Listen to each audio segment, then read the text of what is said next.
People don't leave organisations, they leave managers, or do they?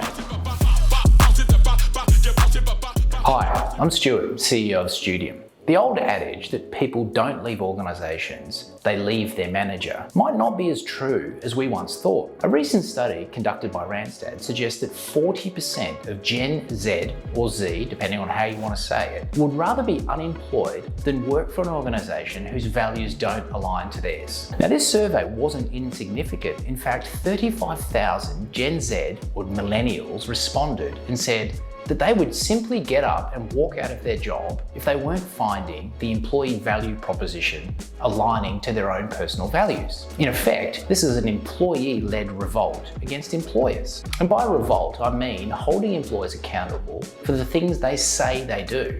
A great example of this is the latest buzz in employer value proposition, which was remote workforces or flexible working arrangements. In fact, 83% of employers say that they have or offer flexible working arrangements to their workforce. However, when surveyed, at least 50% of respondents say that the flexible or remote working arrangements weren't in place, and very few had control over the hours that they work each and every week. Perhaps interestingly, millennials now make up to 35% of the current workforce, with that figure heading to 70% in the near future. When you add Generation Z on top of this, you can see how this dynamic or this subsection of the workforce will soon be the majority, and therefore wield a significant amount of power over what the workforce demands. Having recently gone through a very topsy-turvy time, workplace happiness and satisfaction is paramount to worker engagement.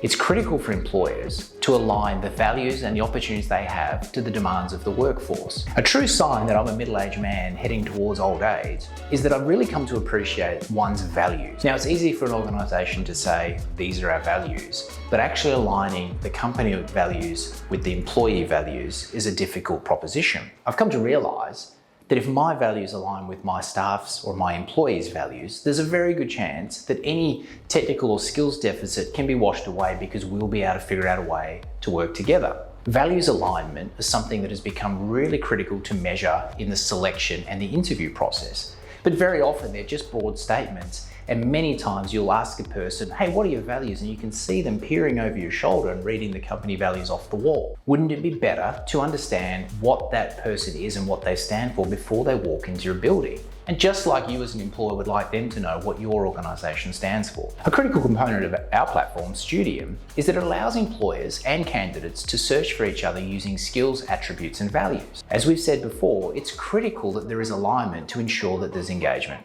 Visit Studium, www.studium.work.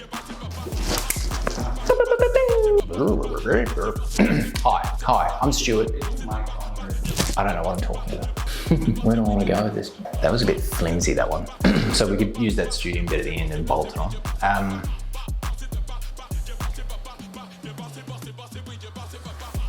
Studium.